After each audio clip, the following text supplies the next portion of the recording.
All right, good evening, everybody. We're meeting with Gail Severn, who has had an art gallery in Idaho for a while. Hi, Gail. Hi. How long have you had an art gallery in Idaho? 38 years. Has it changed much? Has Idaho changed much in 38 years? Oh, of course. Where were you raised? I'm in Idaho. I'm a fifth-generation Idahoan. Really?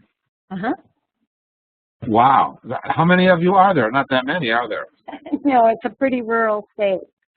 Yeah, that's cool. Did you go to college in Idaho? As an undergrad, I went to Idaho as an art major, and then I came to the East Coast to graduate school. Fair enough. So you thought, when you were in college, you thought you were going to be an artist? Oh, absolutely. In fact, I was a practicing artist after graduate school and then taught a number of years before I opened the gallery. What was your medium? What would you create? I taught courses in fibers, in photography, in printmaking, and in ceramics. What did you love? What did you make? All of those, or did you identify more with one? Well, I mostly love to do sculpture with a variety of media. Sculpture was my passion. So that sort of sounds kind of like the gallery, doesn't it? I mean, don't you think the aesthetic you had then continues? Definitely. I still have a passion for all those mediums. How did you go from making art and teaching to having a gallery? I went to work after graduate school. I came to Sun Valley, Idaho, and we have a wonderful art center here. And I was hired to teach and did that for a couple of years. And then the woman that was running the gallery became ill. And the owner of Sun Valley asked me if I would step in and run the gallery on a semi-part-time, semi-permanent basis. And I fell in love with it. I enjoy talking about other artists' work a lot more than my own. And the owner of Sun Valley encouraged me to open my own gallery after about a year. And you did? I did. And what did that do to your art making career? It ended it promptly. And how do you feel about that? I guess you got used to it. Well, being an artist can be a very socially private sort of enterprise, and I love people and I loved other artists, and I really enjoyed supporting the artists that I knew, and I found I could be much more verbose about other people's work than my own. And I loved playing the role of putting the clients together with the artists. I really enjoyed that. How has all that changed over the years? I mean, I get the feeling that your business 35 years ago was pretty seasonal, and that now it's pretty much all year round, all over the place. Is that right? Well, I think that you have to make it all year round. I think if you are based in a resort community like we are fortunate to have people come to us from all over the world because we're an internationally known resort, and so that helps with our client base. But it is seasonal, so we do art fairs and we do projects with clients, and we're visiting artists, we're visiting clients, and we make a lot of use of our what would be downtime here locally to go to exhibitions, visit things like the Venice Biennale and things like that so that we stay current. So for most art galleries, the season pretty much follows the school year, and is basically September through May. And the highlight of the auction season in New York, which is like October, November, and April and May, tend to be the busiest months for business. That's not the same for you, is it? It's totally the opposite. Summer is from about the 15th of June to the 15th of September is our strongest market, and that's when we have all our visitors, and it coincides with things like here, like the symphony and the opera and writers' conferences and other wonderful events that go on here. And then our winter season is second, and our spring and fall is very quiet. They're considered our shoulder seasons, and although we do have business, it's not anything of the volume of summer and winter. Was it always that way? Was summer the strongest when you began, or has it grown stronger and winter used to be?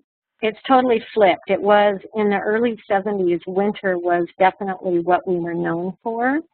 And when people started buying property in Sun Valley and finding out how beautiful our summers are and how much there is to do in the summer in terms of recreational activities, and then what coincided with that is the owners in Sun Valley realized what would make this resort stand out from other resorts were the caliber of the arts, both the performing and the visual arts. And so they have grown leaps and bounds over the last 30 years. Who are your clients? I mean, I would think initially they were mostly people who had second homes in Sun Valley, Idaho. And now I'm wondering if they're still the most or if it's like everywhere in the world.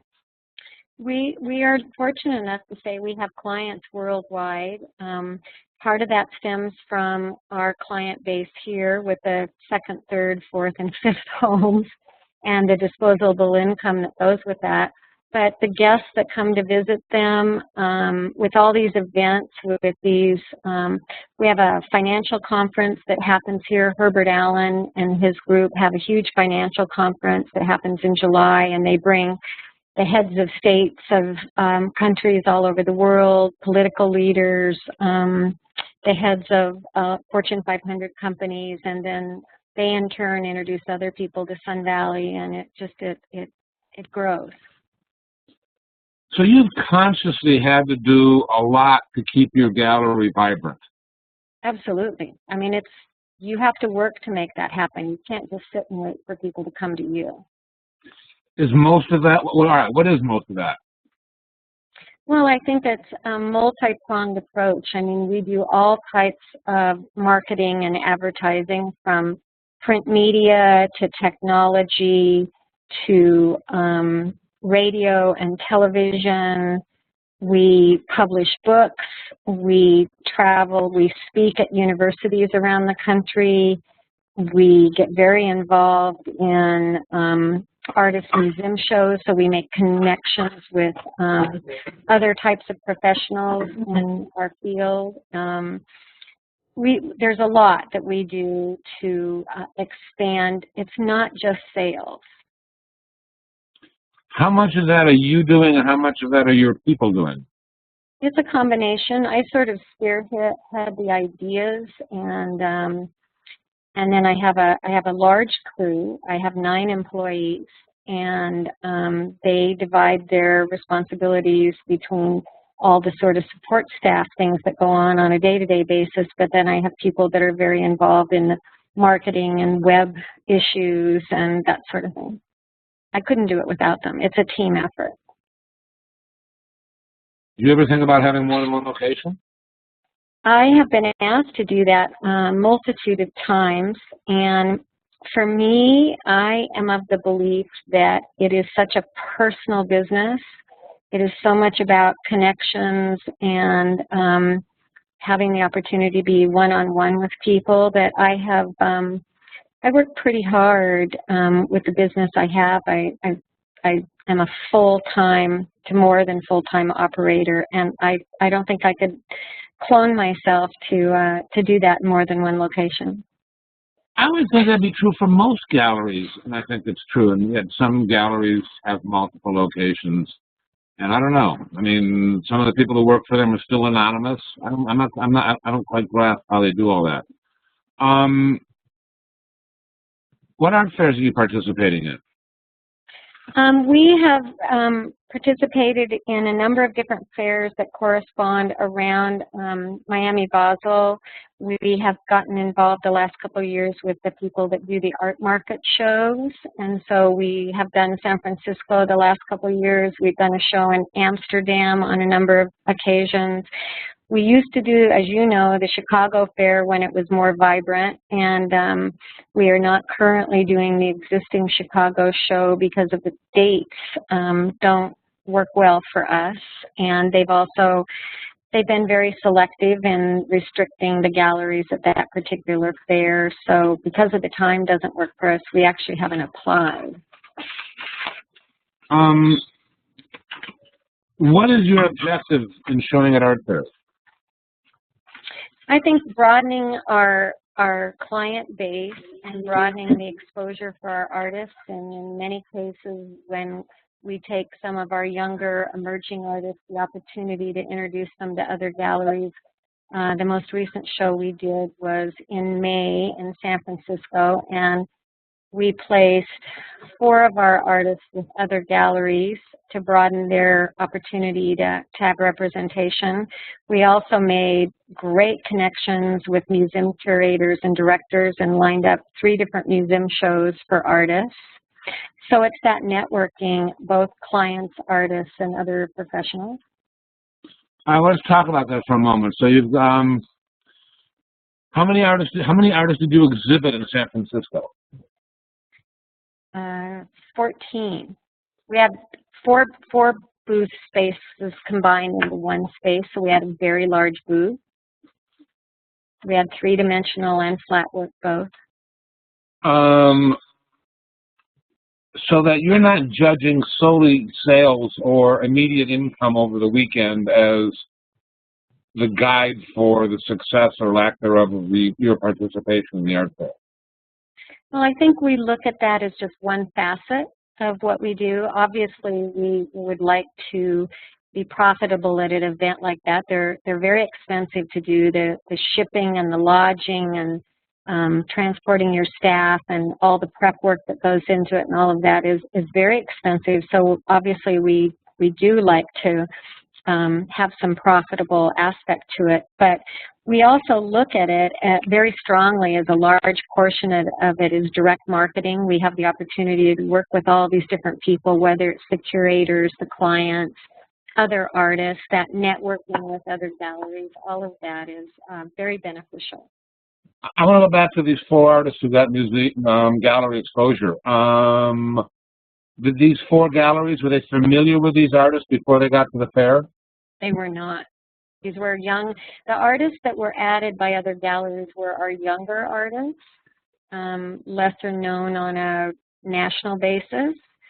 The artists that had the opportunity and invited to do museum shows had an audience already, but I think it gave some of the curators an opportunity to see the work in person that maybe they had never actually seen it except for in print media or on a website. Where were these galleries located? We placed 1 artist with a Chicago gallery, 1 artist with a San Francisco gallery, 1 artist with a gallery in New York, and the other one with a gallery in Seattle. Were the artists at the fair? 2 of them were, yes, and so they had the opportunity to meet with these gallery owners directly. Do you think it made their presence at the fair made a positive difference? I think so. I always encourage our artists to come to the fairs. I think it's an opportunity to make a lot of connections. It's an opportunity to see what's going on in the marketplace. It's an opportunity to see how different galleries use their spaces to display work. And sometimes an artist might be interested in a gallery, and then they maybe meet the owner, and maybe they feel a connection, or maybe they don't. And right. I think all of those things are important.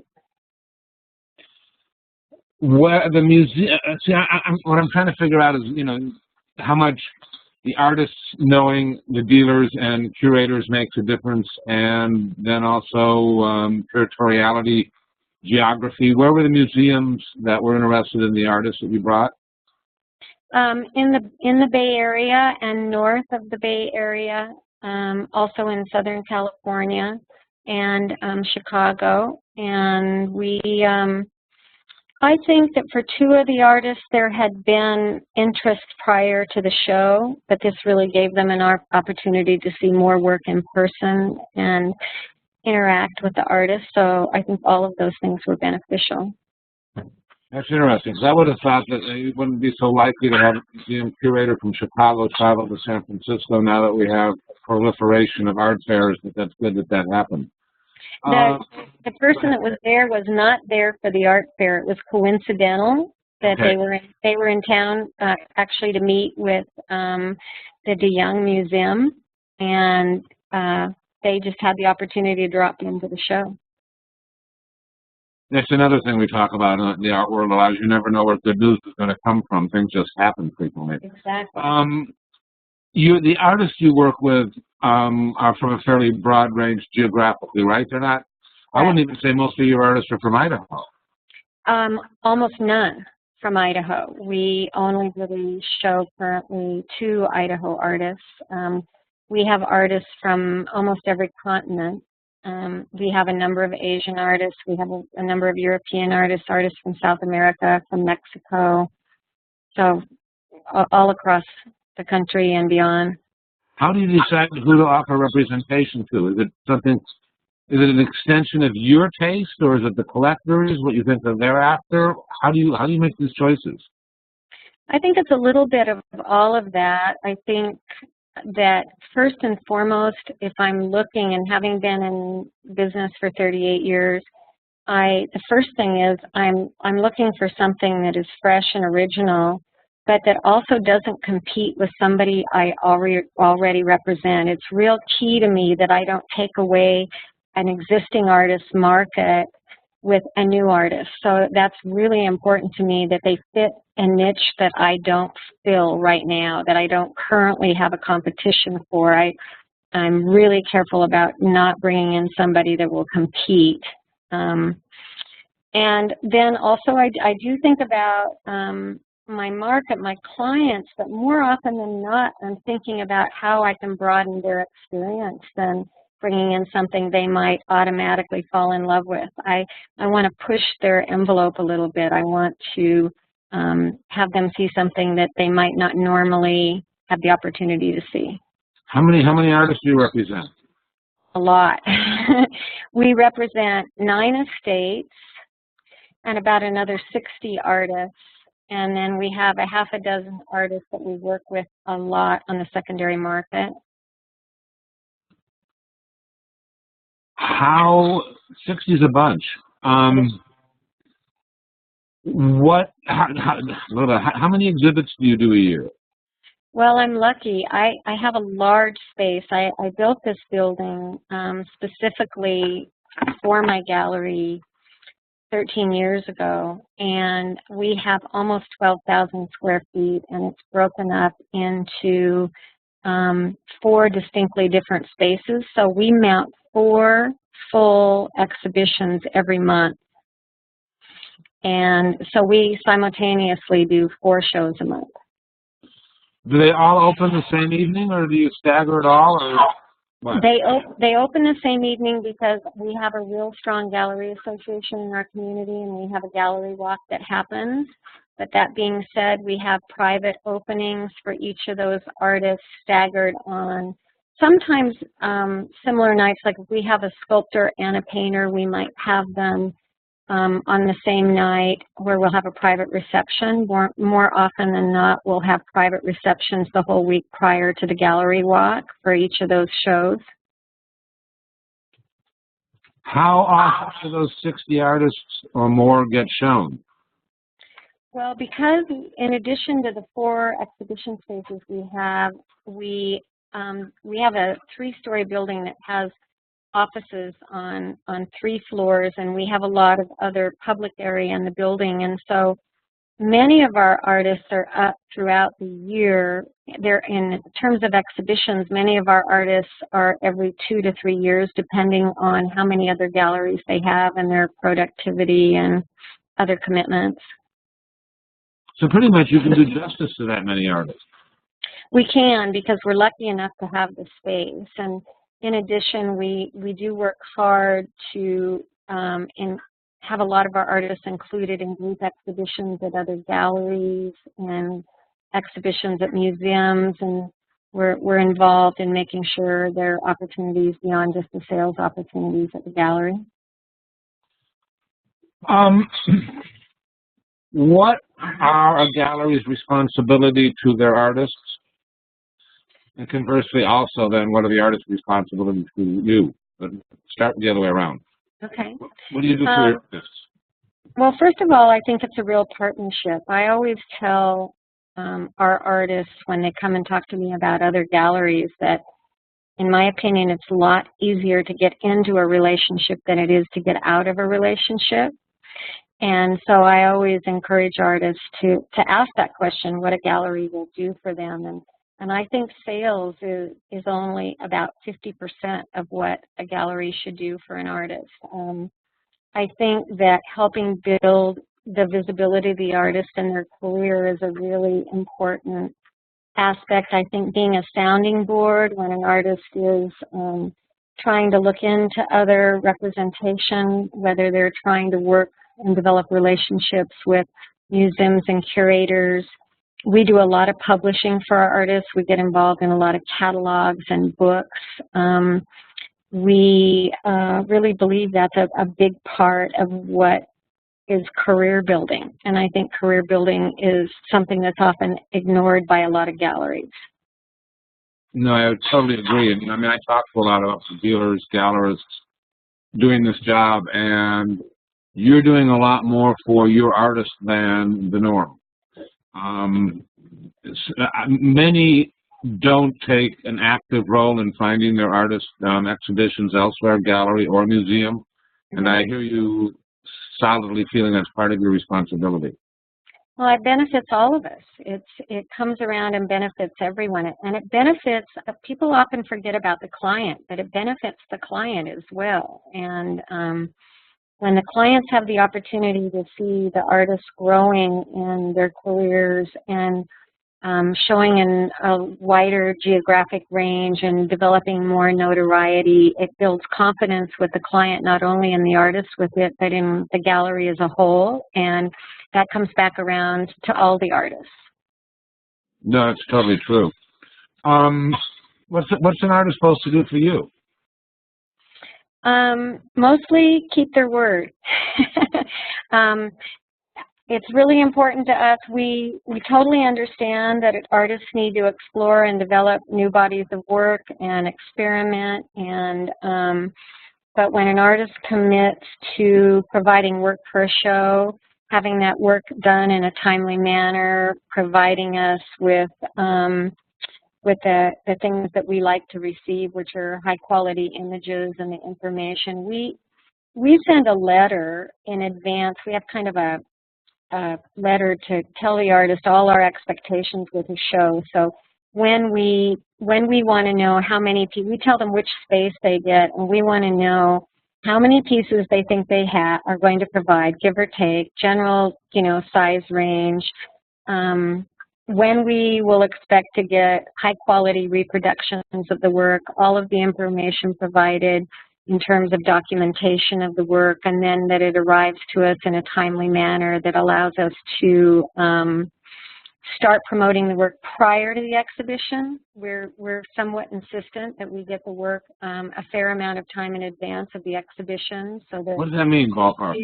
Well, it sounds like it's more than 10 days. We prefer no later than 30 days before a show, and we actually request 60 to 70 days before the show so that we can make sure everything arrived in good shape. If if there's framing that needs to be done or there's anything that needs to be considered, special pedestals built, special installation needs that might be required, any special kind of lighting needs or sound technical needs. But we want to be able to get that information out to our clients well in advance, because we found when we can open a show and already have a number of sales, it provides the client with an incentive to not sit and wait to make a decision. When they see that there's work that's actually been purchased, especially if it's a number of pieces, it provides that incentive that they better hurry up and make a decision. Good for you. Sounds like you're doing more than most galleries, but I think that one should. Who pays for shipping? 90% of the time, the artist provides the shipping to us, and then we do any return shipping or shipping to other institutions or that sort of thing. We have 4 or 5 artists in the group of artists that we show who have fairly significant careers that often expect us to provide the shipping. that's sometimes negotiated as part of the overall package for a show. But 99% of our artists ship to us, and then we do all the shipping after the fact. What's the expectation when you place an artist with another gallery about reciprocity? It depends on the artist and the situation. Sometimes we will start with another gallery, and if we have done a lot of legwork to develop that relationship, we might ask for 10% of the first year's sales or the first show sales, and then usually we step aside. If we feel that the gallery is going to really make a difference in the artist's career and is what we always say, it's fine. A lot of artists will do lateral moves. They will move to a gallery of equal caliber. Right. But if we feel that we've just been able to place them with one of the top galleries in the country or in Europe, oftentimes we might negotiate something that's a little less than that with that gallery just because we feel it's such a great opportunity for the artist, and it'll come back to us. It does. That's what I was asking. I was asking that if a gallery takes one of your artists, are they expecting you, or are you prone to taking one of their artists? Oh, no, I never have that expectation. I think it's all networking, and you know, if we have good communications with another gallery, sometimes they will contact us and tell us about another artist that they think might be of interest to us, or there might be another opportunity for us to work together. But there's never an expectation on my part of that. How many artists have you added in the last 12 months? One. How many have left in the last 12 months? Well, I feel really lucky. I have only had artists leave to account for they passed away. I've had 3 artists die in the last 4 years, but I have not had any artists leave in the last, I'd have to think about that. It's been a long time. That's cool, though, but that's a nice testament to you and the quality of the work you're doing for them. Well, I always tell my artists when we get started that from my point of view, the relationship is a lot like a marriage, that everybody has to bring something to the table, everybody has to work hard to make it work, and that we have to have communication. And the biggest issue I see when a gallery partnership doesn't work with an artist is when one of the two or both aren't communicating regularly and openly. Right. Is there a geographical exclusivity, you know, to the artists that you work with? Is there a territory that's yours? Well, generally, we are careful about that. Both Seattle, the greater San Francisco Bay Area, and LA are really strong markets for us. That whole West Coast seaboard is a real strong marketplace for us. Jackson Hole is only about 5 hours away, and so we generally prefer that our artists don't show in such close proximity to us.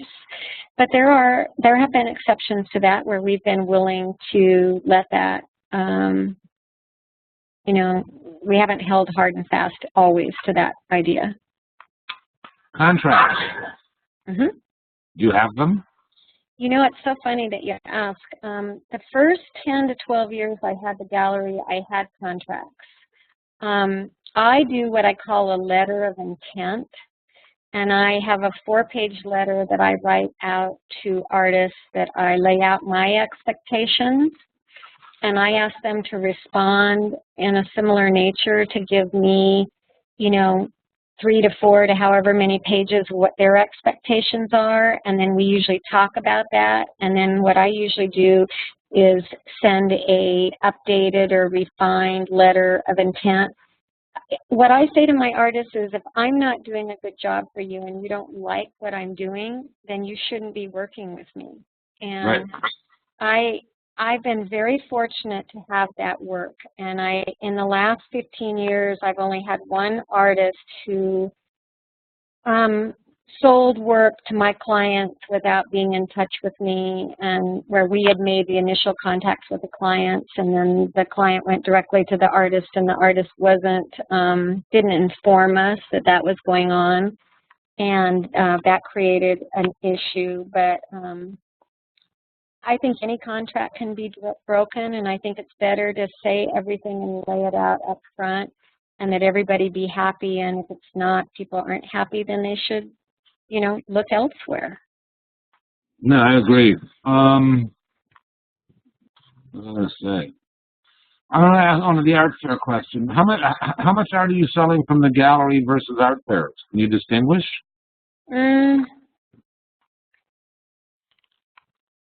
I would say that 70% of our sales are within the gallery, and probably 30% of them are in situations like art fairs or environments like that, opportunities like that. How many art fairs do you do? 3 to 4 a year. Usually, that's about the max we can really do without draining our staff here and taking business away from here. Yeah, right. I'm impressed. Do you guys have any questions? If you want to ask some questions, raise your hands. I'll get you in a moment. It's a good time to start raising hands. I'm impressed that you can handle all these different roles.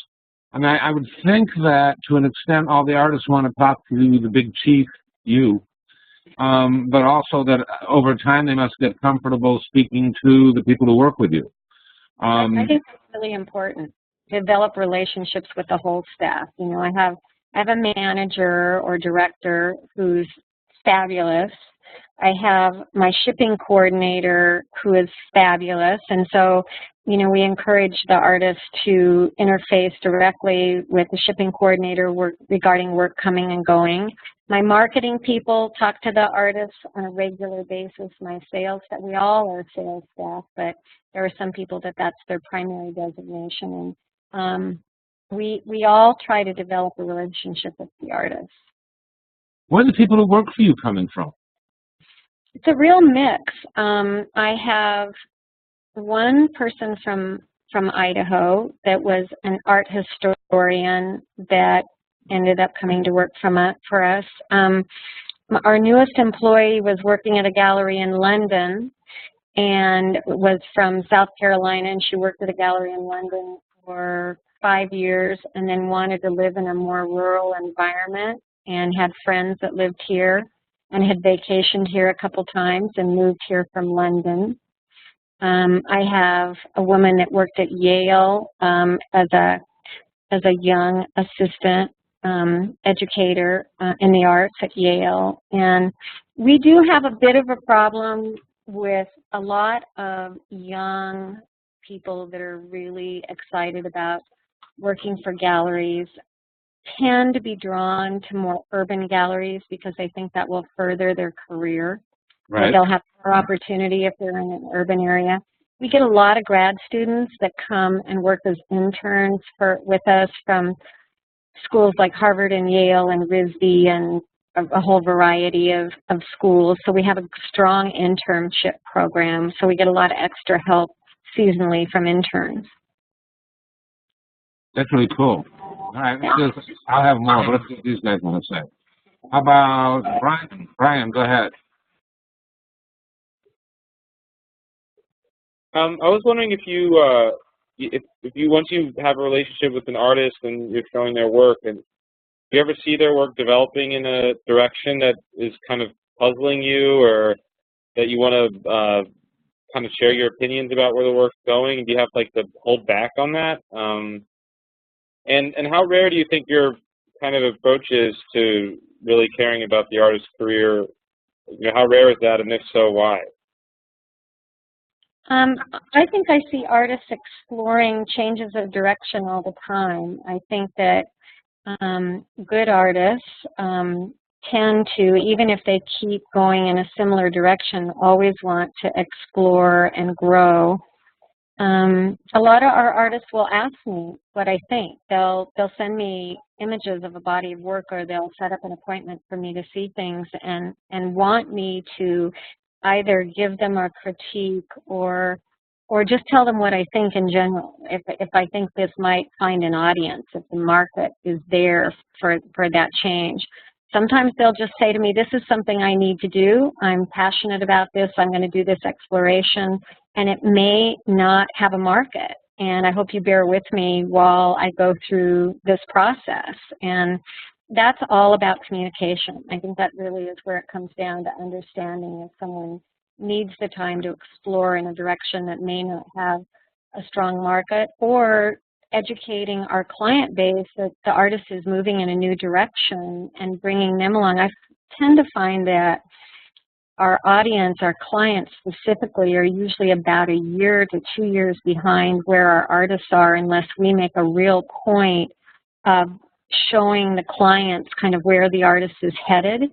I think it's really hard to hit your clients cold turkey with an entirely new body of work if it's a radical change in direction, and then feel like it's going to find profitability for the artist. Now, if the artist may not be concerned about that, they may not be concerned at all about sales, and it's just something they really need to do to develop their work.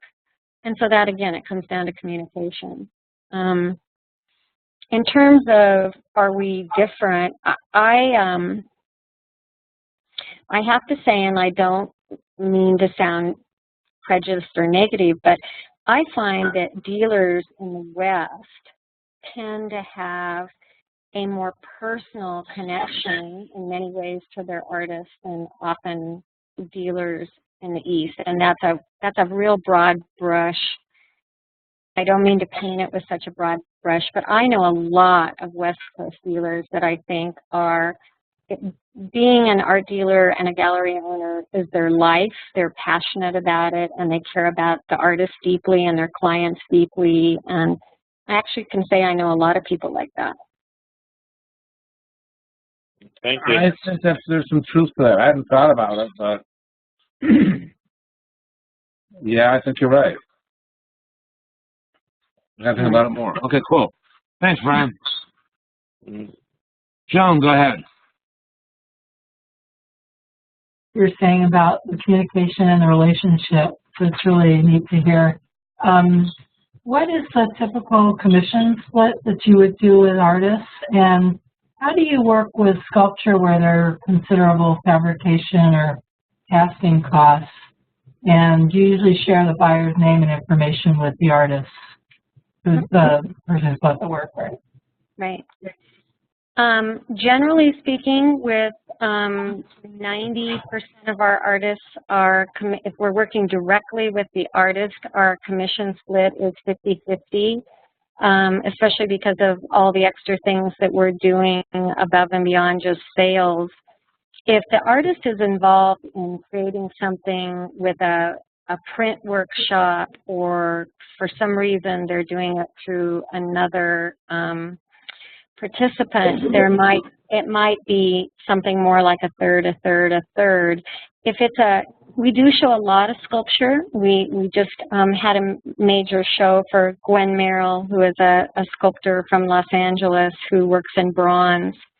And we have 4 or 5 sculptors that work differently with their foundry fees or their material costs. Sometimes they back the material cost straight off the top, and then we do a 50-50 commission split, and that material cost is never discounted. If there's a sale and you have a repeat client and you're giving a 10% discount, the foundry fee is never discounted, or the material costs are never discounted.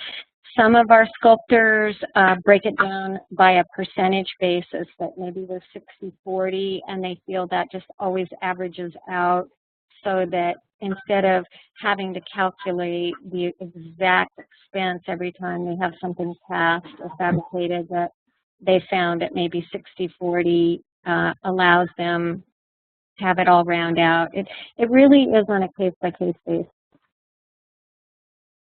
Hold on, let me, there was background noise, so I muted Joan.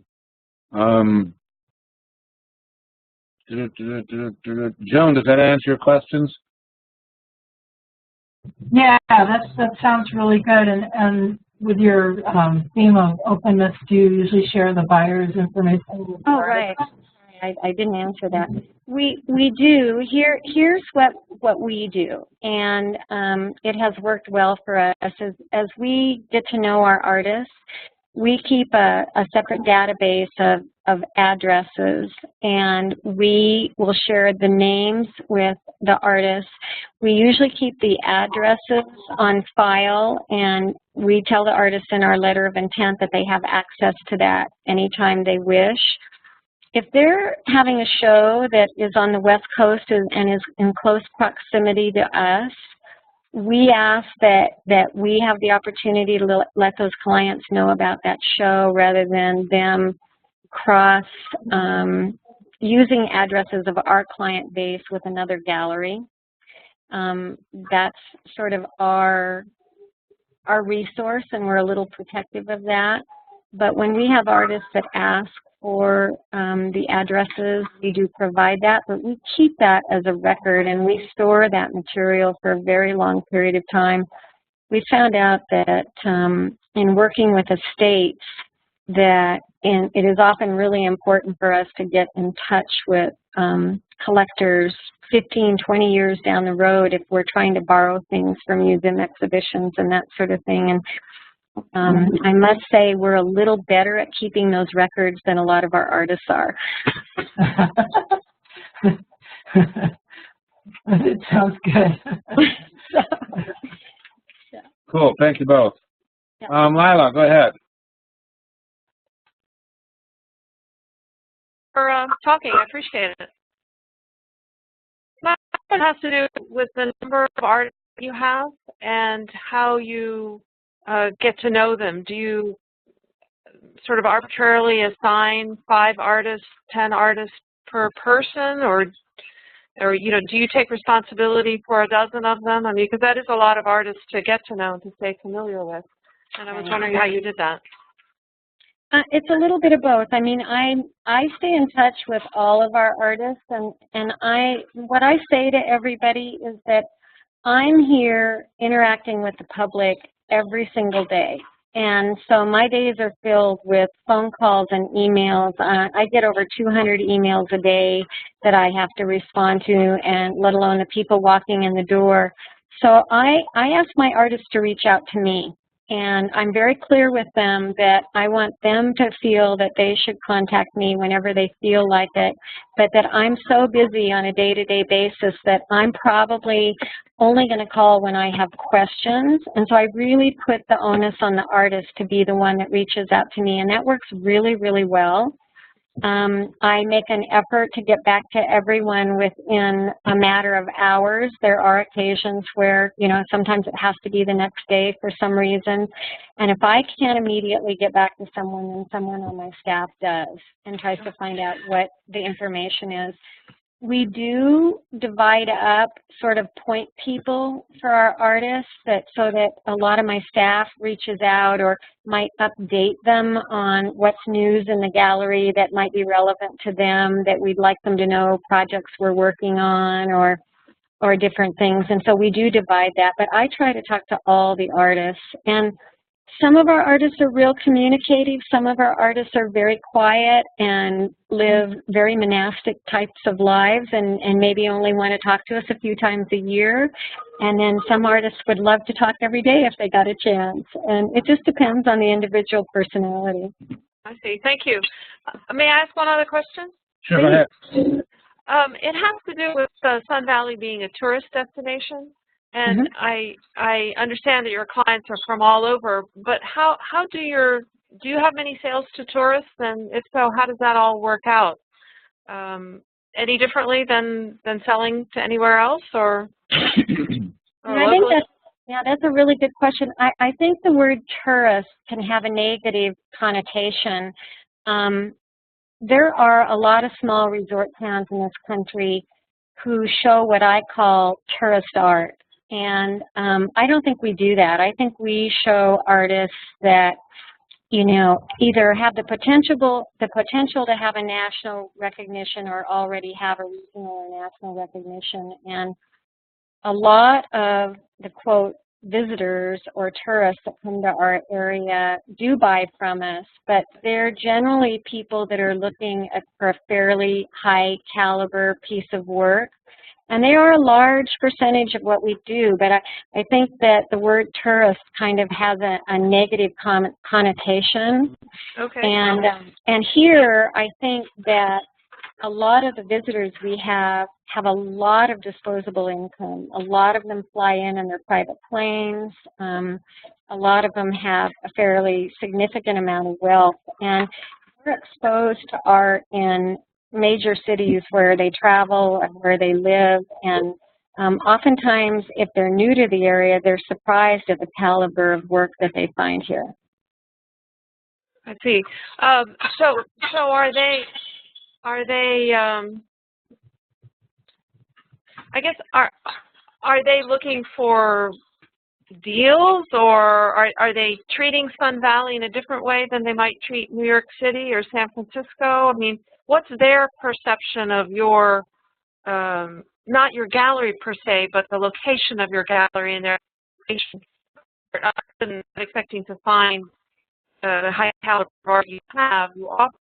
Did they expect to get a deal because it's, well, no, but it's a high value destination. So, well, anyway, I guess I'm a little confused about what their expectations might be. Well, I think that's several questions. I'll try to catch all of them. Oh, sorry. I think everyone's looking for a deal. I mean, I don't think there is anyone out there that isn't looking to be treated fairly and get the best price and the most honest price that they can. There are a lot of high-powered business people out there that think the only way to do business is to beat someone up and get the best deal they can. And that happens everywhere, not just in a resort community, but that happens everywhere. And the thing that I think is unique about our environment is that oftentimes spouses or significant others are together, they're relaxed, they're on holiday, and they have the time to come into the gallery they're not rushing to pick up the kids, they're not rushing to the next appointment, they aren't running to get the car fixed, that they're here on holiday, having fun, they're relaxed, and for a lot of those people, just that mental attitude of where they are and that they are in a different mental space, I think is really conducive for us to sales. I think it's a positive thing. And I often have dealers from cities say to me, oh my God, they've been looking at that artist's work here for years. How did you actually get them to buy something? And I think when people slow down a little bit and they're a little more relaxed, they're also more open to spending more time talking to you and developing a relationship and building trust. I think that's a real positive thing that works for us.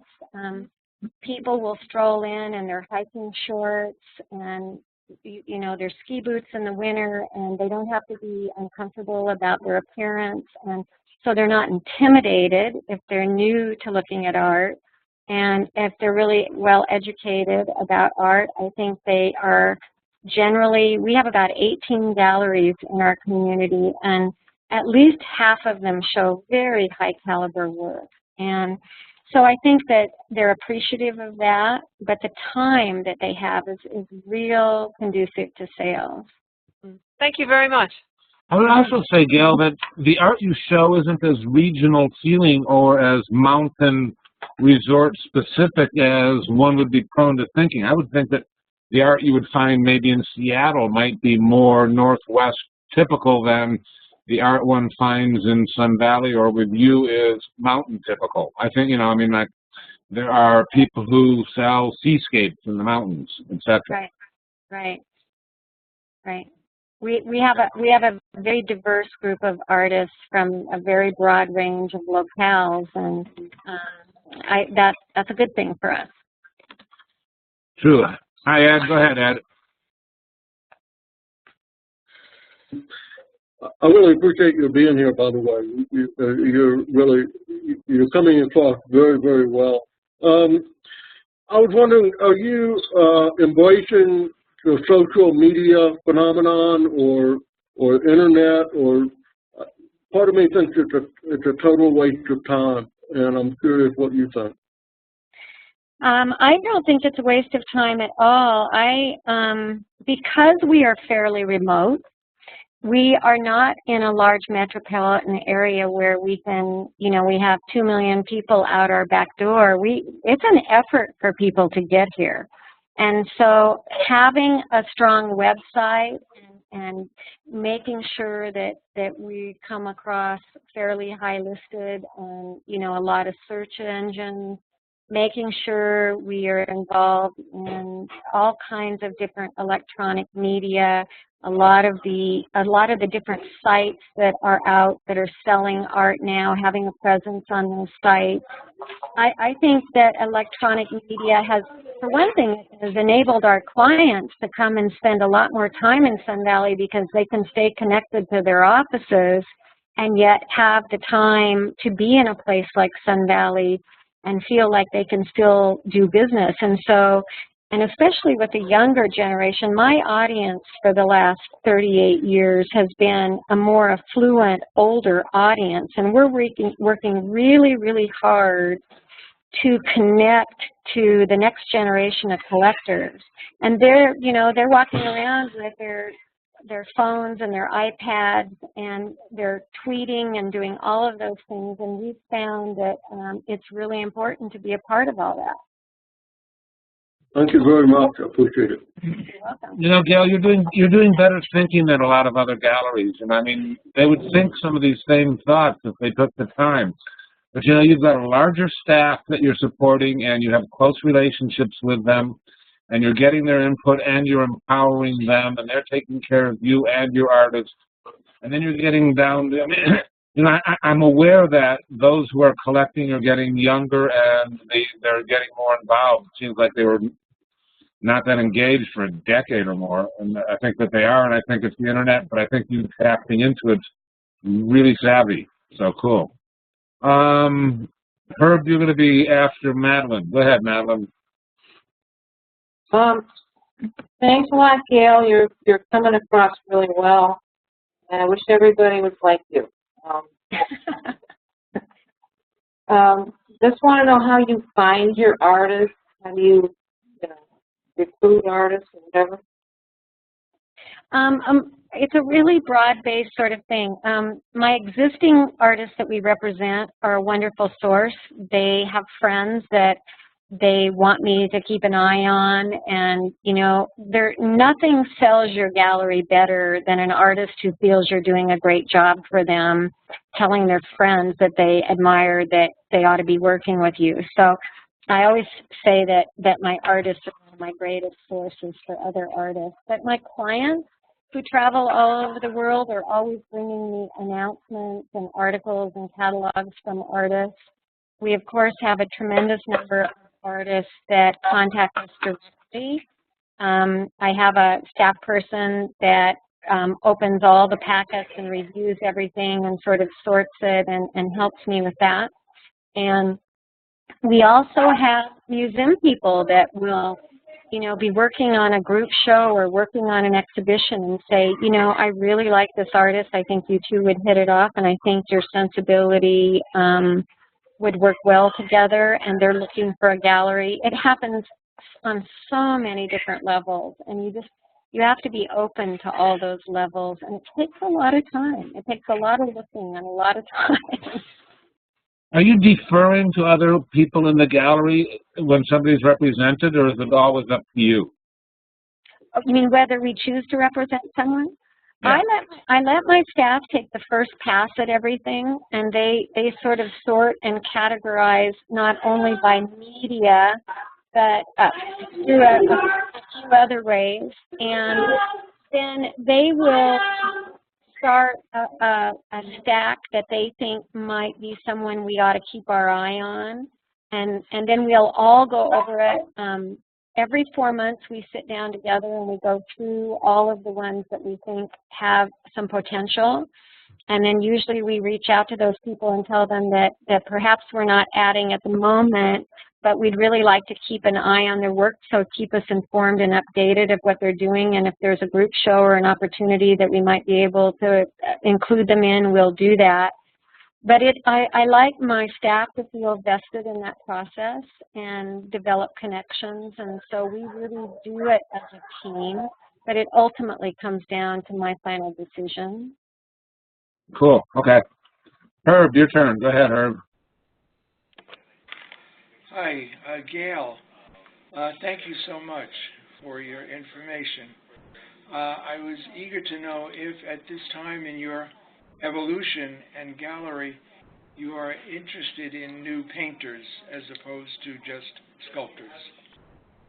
We look at everything. I mean, we look at photographers and people that are doing video and installation work and painting, and so we're always looking at everything. Great. Okay, thank you. Yeah. Do you do the same number of shows in the slower months, the fall and the spring? You're still doing 4 exhibits then? We do in the spring and fall when it's a little slower. We found it's been beneficial for us to do group exhibitions during those months. To protect the artist, for one thing, it's hard if an artist creates a large body of work and they're scheduled for a month where we don't have the volume of visitors and people coming through the doors. And even though we work really hard, that's just one part of our sales.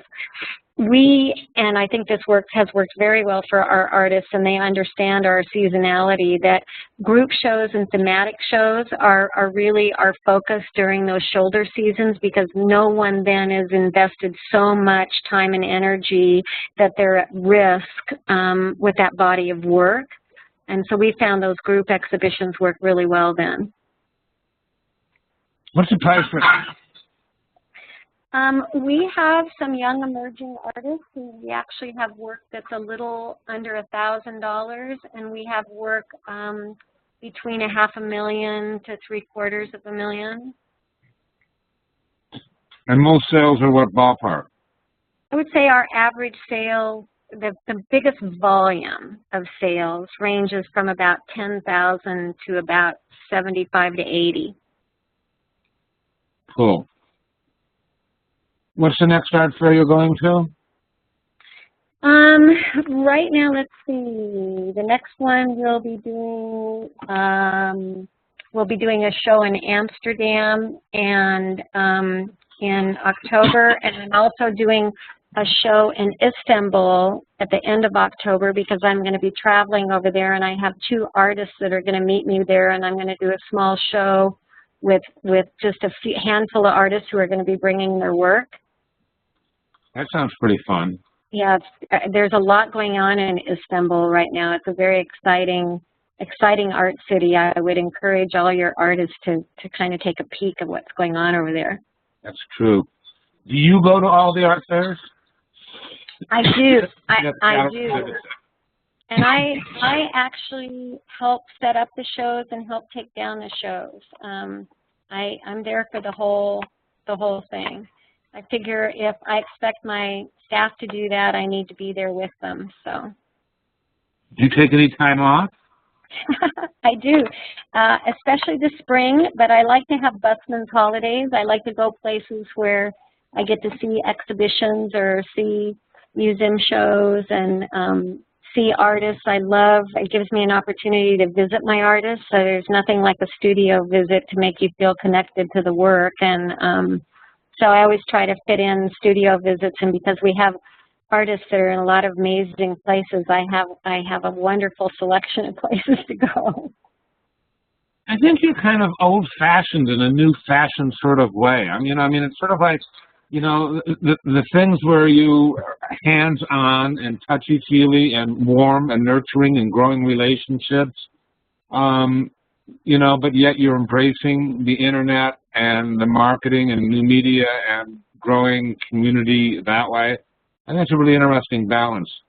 I can't think of very many other galleries that I think are as engaged and dynamic the way you are. Can you? I mean, do you feel a little bit like you're out there alone?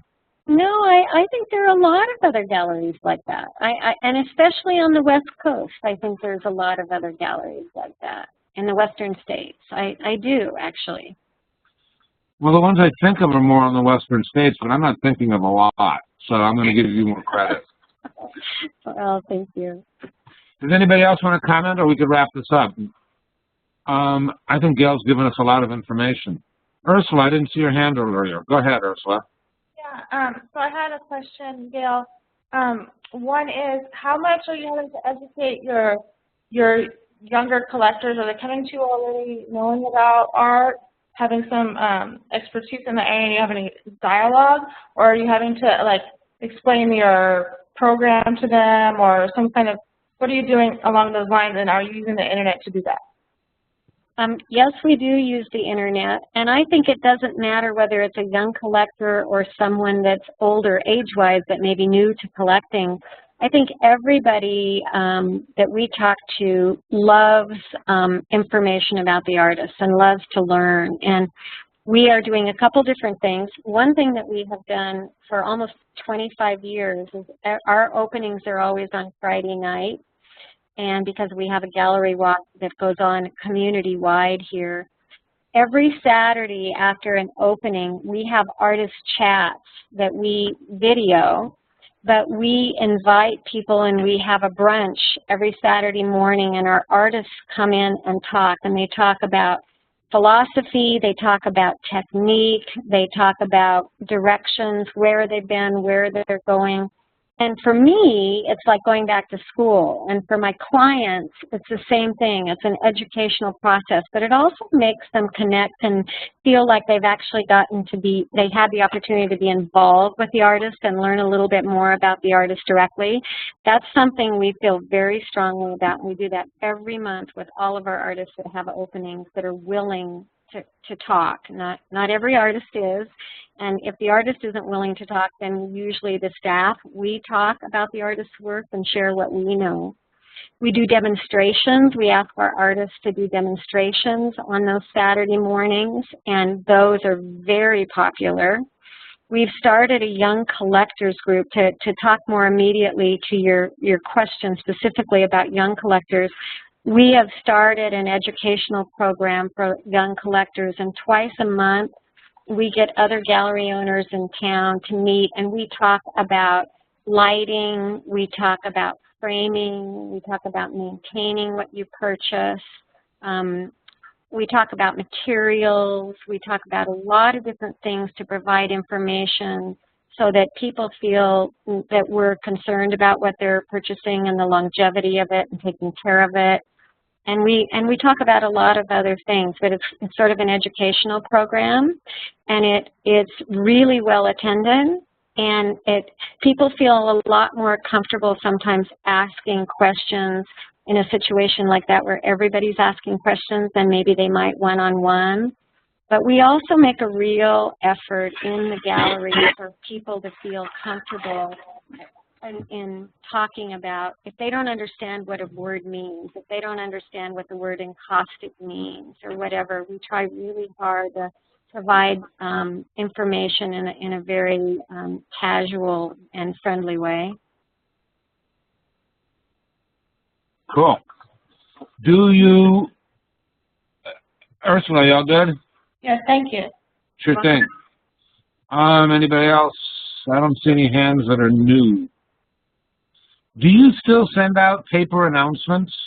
We do. We have a large mailing list, and we do large announcements. We don't just do postcards. We usually do double fold and trifold cards. But we also we use constant contact. Every month we send out email announcements. We send out printed announcements. We send out private invitations for the lead-in party that is prior to the public opening, and that is through paperless post. And we use those a lot. So. You are so deceptively calm. I'm amazed. I mean, you're getting so much done. You're kicking so much serious ass. And, you know, you just get on here and smile and look calm and relaxed. I don't know.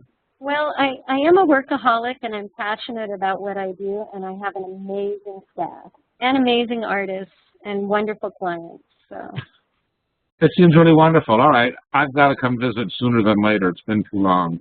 You bring your son skiing. I know. He keeps telling me, we got to do it. It's going to happen. Good. I hope it's this year. All right, everybody. I'm unmuting you all so you can all thank Gail with me. Gail, it's been great. Thanks so much, Gail. I appreciate it. Thank you. I'm going to stop the recording. Gail. Rare and extraordinary. Gail.